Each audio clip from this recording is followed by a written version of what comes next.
नमस्कार दोस्तों, आज आप सभी के लिए एक नई सरकारी वैकेंसी आ चुकी है, गवर्नमेंट जॉब आ चुकी है। अगर आपने 12th पास किया हुआ है और 12th पास करने के बाद जो सबसे बेस्ट जॉब होती है वो होती है आपकी एसएससी सीएचएसएल की जॉब। और एसएससी सीएचएसएल 2024 की नई भर्ती है, वो आ चुकी है। आप चाहे लड़का हो चाहे आप लड़की हो, आपको एक बहुत अच्छी सैलरी के साथ ये जॉब मिलने वाली है। तो इस वीडियो में हम संपूर्ण जानकारी के ऊपर बात करेंगे कि कैसे क्या क्या होने वाला है, कब इसके फॉर्म होंगे, एग्जाम डेट क्या होगी, सिलेबस के बारे में, सारी चीजों के बारे में हम यहां पर बात करने वाले हैं। और सैलरी भी आप देख सकते हो, बहुत अच्छी खासी सैलरी आपको मिलने वाली है। जिसने अभी 12th पास किया हुआ है, ठीक है, उसके लिए बेस्ट जॉब है। इससे बेस्ट जॉब 12th पास के लिए आपको नहीं मिलने वाली, इस बात को भी याद रख लेना। तो चलिए शुरुआत कर लेते हैं, देख लेते हैं। सबसे पहले इंपॉर्टेंट डेट्स के बारे में जानकारी प्राप्त कर लेते हैं। नोटिस जारी हो चुका है। जो सीएचएसएल है, आपका कंबाइंड हायर सेकेंडरी जो का लेवल का जो एग्जाम होता है, उसके ऑनलाइन फॉर्म है वो 8 तारीख से स्टार्ट हो गए हैं, 8/4/2024 से। और 7/5 जो 2024 है वो इसकी लास्ट डेट होने वाली है। यानी कि 8 अप्रैल से आपके स्टार्ट हो गए हैं, आज से ही आपके स्टार्ट हो गए हैं और 7 मई तक आपके ये ऑनलाइन फॉर्म है वो भरे जाने हैं। ठीक है जी, समझ में आ गया। उसके बाद आप देखना चाहो एग्जाम डेट के बारे में, तो एग्जाम डेट इसकी जून-जुलाई 2024 दी गई है। लेकिन कल ही एक नोटिस आया जिसमें इनकी फिक्स डेट भी बता दी गई है कि आपका एग्जाम कब होने वाला है।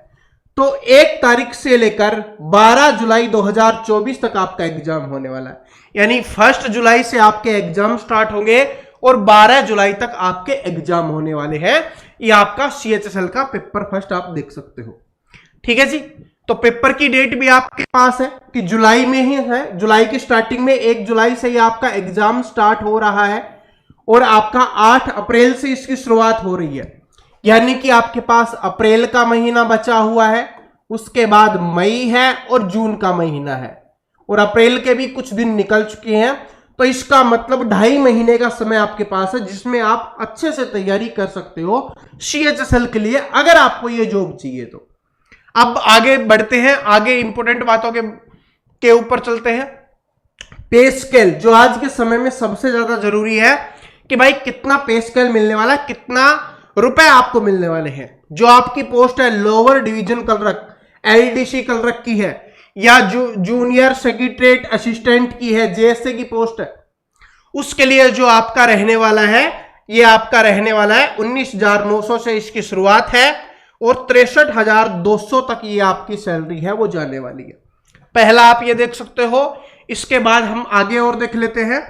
आगे जो दूसरा भी है, ठीक है, क्योंकि इसमें काफी वैकेंसी निकलती है 2-3 टाइप की। एक तो हमने एलडीसी क्लर्क जेएसए वाली हमने देखी है। उसके बाद दूसरी वैकेंसी आगे डाटा एंट्री ऑपरेटर। तो जो डाटा एंट्री ऑपरेटर की हो गई उसके लिए है 25,500 से शुरुआत है और 81,100 तक ये जाने वाली है। ठीक है, और लेवल 5 के लिए ये आपकी ये रहने वाली है 29,200 से लेकर 92,300 तक आपकी सैलरी रहने वाली है। उसके बाद है data entry operator grade A, इसमें आपको 25,500 से 81,100 तक की आपकी सैलरी मिलने वाली है। यानी कि ये समझ लो अच्छी खासी सैलरी आपको शुरुआत में मिलने वाली है और फिर धीरे धीरे बढ़ के ये आपकी लास्ट तक चली जाएगी, इतनी आपकी हो जाएगी। ठीक है, और फिर वो आपका कि आपका एक्स सिटी में है, वाई सिटी में है, जेड सिटी में, इसके ऊपर भी फर्क पड़ता है सैलरी का। तो काफी चीजें होती है, उसके बारे में हम बाद में कभी बात कर लेंगे। अभी बात समझ में आ गया। उसके बाद वैकेंसी की बात करें, कितनी वैकेंसी है, तो 3,712 वैकेंसीज है। लेकिन ये क्या है, अप्रोक्स है, यानी आप बोल सकते हो कि ये टेंटेटिव वैकेंसी है। इनको घटाया या बढ़ाया जा सकता है। और मैक्सिमम समय में क्या होता है, हमेशा क्या होता है कि बढ़ाई ही जाती है। तो इसका मतलब ये लगभग क्या है कि अप्रोक्स 4,000 के आसपास चली जाती है और ये इस बार भी चली ही जाएंगी। ठीक है, तब ये टेंटेटिव लिखा हुआ है क्योंकि उनको पता है कि इसमें बदलाव जरूर होगा। तो ये बात समझ में आ गई, और जो बदलाव होगा वो इस पे आपको बता दिया जाएगा। ये बात समझ में आ गई है। उसके अलावा बात कर लेते हैं हम जो आपके लिए और इंपॉर्टेंट चीजें हैं, उसके ऊपर चलते हैं। फिर देखिए, यहां पर तो ये इतना इंपॉर्टेंट आपके लिए नहीं है, ये आप देख सकते हो, ये तो पूरा नोटिस आपको मिल जाएगा, उस नोटिस में आप देख लेना। सबसे पहली चीज क्या है कि कौन कौन स्टूडेंट इसके लिए फॉर्म भर सकते हैं। फॉर्म भरने के लिए जो आप इंडिया, नेपाल और भूटान के स्टूडेंट हैं वो इसके लिए फॉर्म भर सकते हैं, और इसके अलावा इसमें भी कुछ स्टूडेंट को छूट दी गई है, अगर आप यहां से भी हो तो भी आप फॉर्म भर सकते हो। ये आपके लिए इंपॉर्टेंट हो गया। चलो अब हम आगे चलते हैं, इतना तो आपको पता ही था। ठीक है, एज की बात कर लेते हैं। यहां पर एज के बारे में भी दिया गया है, तो नीचे देख लेते हैं, स्टार्ट शायद इसके नीचे है। ठीक है, हाँ ये है आपकी एज लिमिट। एज लिमिट के बारे में भी यहां पर बताया गया है कि एज जो आपकी काउंट की जाएगी वो काउंट की जाएगी 1/8/2024 से। ठीक है, 1/8/2024 से आपकी एज काउंट की जाएगी। ये बहुत अच्छी चीज है। और आपकी एज क्या होनी चाहिए, यहां पर 18 से 27 साल मांगी गई है। आपकी एज कितनी है, 18 से 27 साल। 18 से 27 साल आपकी एज होनी चाहिए। इसके अलावा आप सभी जानते हो जो ओबीसी वाले स्टूडेंट हैं उनको 3 साल की छूट दी जाती है। एससी और एसटी वाले स्टूडेंट हैं उनको 5 साल की छूट दी जाती है, वो आपकी अलग से हो जाएगी। लेकिन आप जनरल कैटेगरी से बिलोंग करते हो तो 18 से 27 आपकी एज होनी चाहिए, और 1/8/2024 से आपकी एज को काउंट किया जाएगा। यहां पर वो पूरा डाटा भी दिया गया है, क्योंकि एससी एसटी के अलावा और भी अगर कुछ देखना चाहते हैं, पीडब्ल्यूडी वाले, ठीक है, सारे के सारे की यहां पर डिटेल में दिया गया है, आप देख सकते हो। वो तो मैं नोटिस अपने टेलीग्राम पे डाल दूंगा, या एसएससी की वेबसाइट से भी आप इसको देख सकते हो, इसमें ज्यादा इंपॉर्टेंट है नहीं। अब बात कर लेते हैं आपके एग्जाम से रिलेटेड सिलेबस के ऊपर, कि आपका सिलेबस क्या है, क्योंकि आपके लिए वो जरूरी है अब। ठीक है, जो आपके लिए इंपॉर्टेंट था वो हमने यहां पर देख लिया है। अब आपके लिए जो इंपॉर्टेंट है वो है आपका सिलेबस। चलो, और ये 100 रुपए इसकी फीस लगने वाली है। ये है एससी वाले, पीडब्ल्यूडी, ईएसएम, उन सभी की छूट है। एससी एसटी वाले उन सभी की छूट है। ठीक है, और महिलाओं की भी, वुमेन की भी, लड़कियों की भी कोई फीस नहीं लगने वाली। ये देखो इसमें यहां पर बताया गया आराम से। और जो फीस है आप कैसे भी काट सकते हो, भीम यूपीआई से, नेट बैंकिंग से, जो आपका मास्टर कार्ड वगैरह हो गया, डेबिट कार्ड, क्रेडिट कार्ड, आप किसी से भी आपकी जो पेमेंट है उसको कर सकते हो। ये भी उन्होंने बताया गया है। ठीक है, लास्ट डेट भी ये है 8/5/2024 रहने वाली है। ये भी आपके लिए इंपॉर्टेंट था, ये हमने बता दिया है। अब बात कर लेते हैं जो आपके लिए सबसे ज्यादा जरूरी है, एग्जाम, कि एग्जाम में क्या क्या होने वाला है। तो इसमें देखिए बताया गया है कि आपके 2 एग्जाम होने वाले हैं।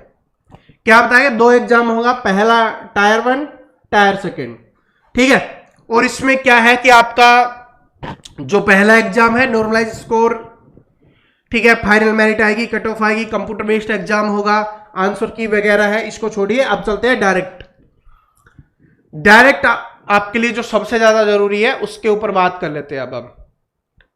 ठीक है, शायद 1 सेकेंड दीजिए, ये आपका आ जाएगा अभी। ठीक है, आ ही जाएगा अभी।